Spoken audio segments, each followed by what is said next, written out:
Huwag kang umixit, tita. Ikaw next. Ikaw next.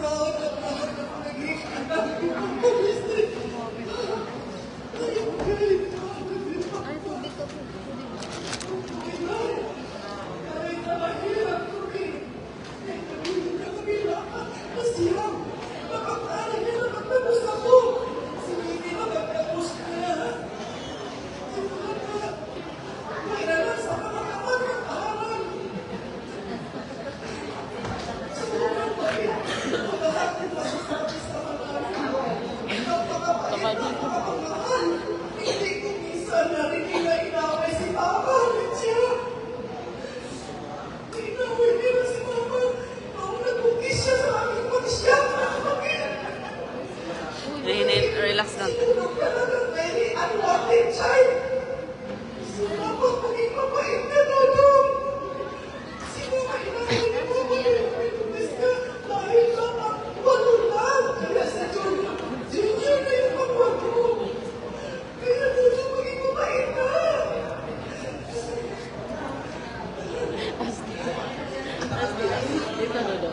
Mabait yan si Tito.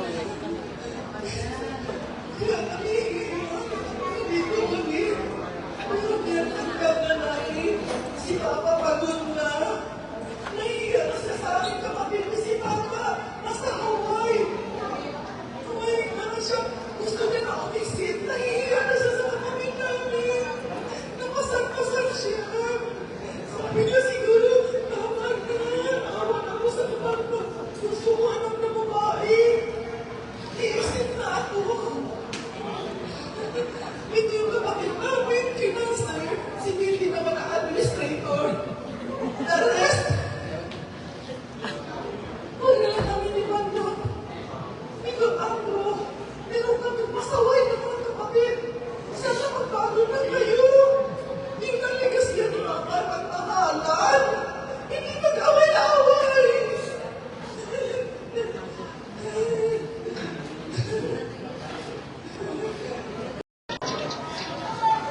Parang matapok na yung dalawa na yan eh. Matapok na parang magkakaroon.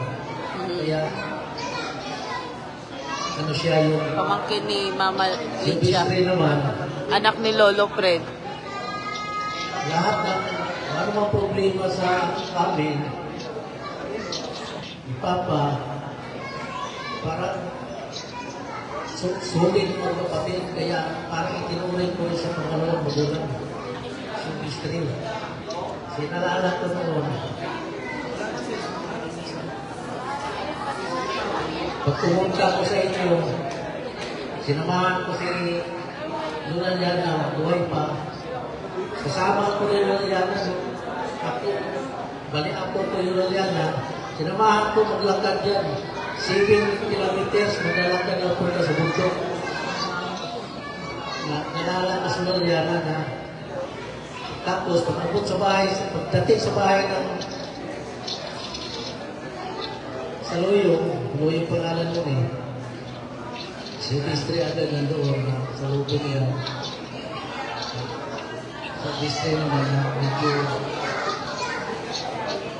parang ituloy mo parang sa pangalawang magulang na hindi ko kalimutan. Tapos, nakita ko rin dito sa Manila na yaya ko pa bumunta tayo sa Tipolo. Hindi na daw siya makapunta doon kasi mahina araw po yan. Ano yung pangangatawan. So, pasalamat ako kay Bistri na bilang yung pakit ng magulang, nakita naman po sa mga anak niya kung paano magmahal. Pinakita niya po na mahal din si Vic, si Tata, si Banda, si Nunoy, hindi ko makita si Amiro. Pero makita ko kayo magsasalita. Naman dito ano? Uuwi lang. Hindi niya na may Ito lang po challenge bukas ata. tao. Namamatay talaga po lahat. Ito po challenge ko po. Lahat po tayo, nanggaling po tayo sa Alikabok. Mabalik dito tayo sa Alikabok. Nakasulat po sa Roman 3:9, sa Genesis 3:19 po.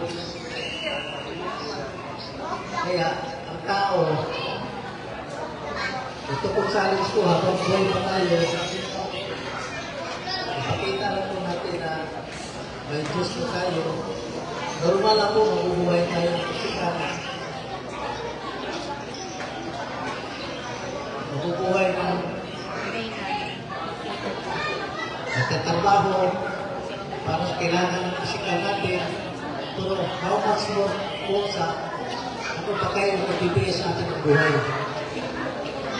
Dapat mahalin din po natin. Hallelujah. Amen. So, yun lang po. Challenge ko sa mga pagkakas. Ako rin po, nakaranas po ito ako na nagiging pasaway din ako anak.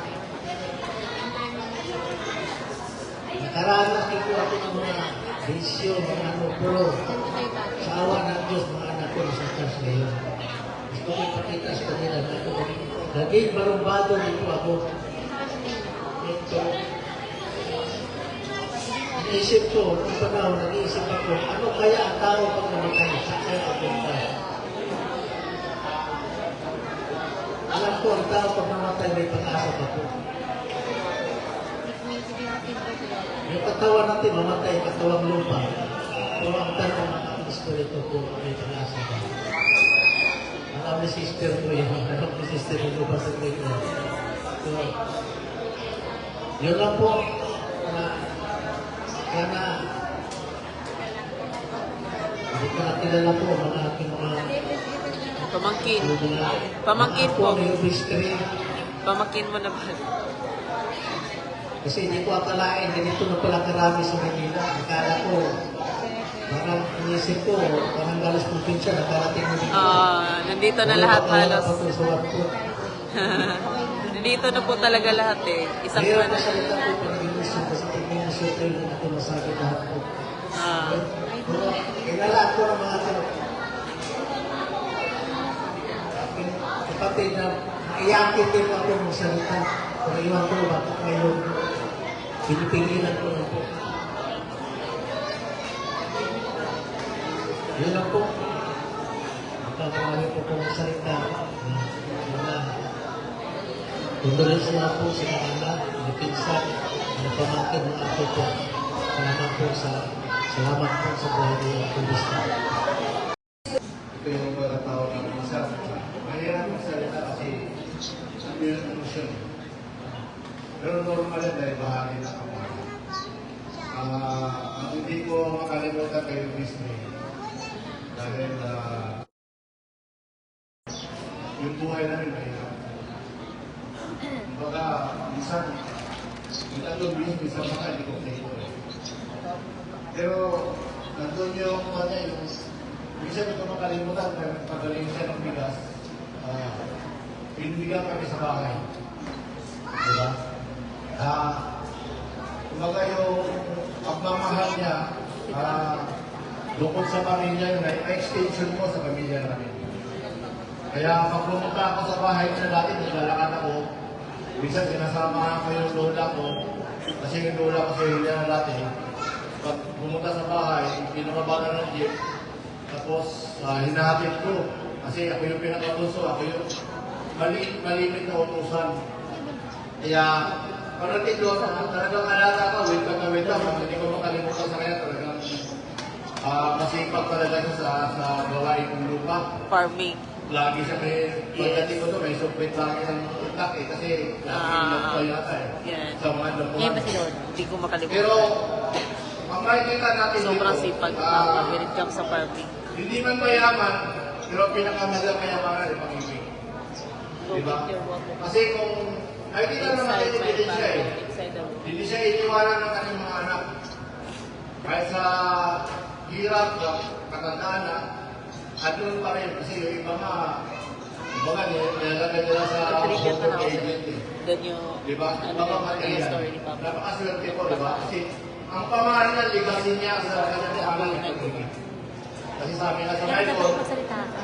kung wala kang pag-ibig, para ka lang matinaw sa mundo ito. Hindi na. Kaya nga, Tree of History ay isang mapapala sa Panginoon dahil alam mo ba na binigay na nila ng tao sa huli sa inyo, sa huling panahon, ay 70 years old.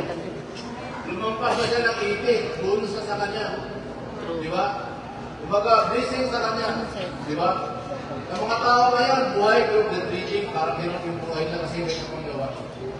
Kaya, lahat tayo, mamamatay, walang forever kasi ang lahat ng tao ay nakasala. Diba? Kaya napakahalaga na unang-una makilala mo natin ang Panginoon Diyos. Kasi ang Bible po, share ko lang na number 1 po sa mundo, pinakamatita sa lahat ng libro Bible.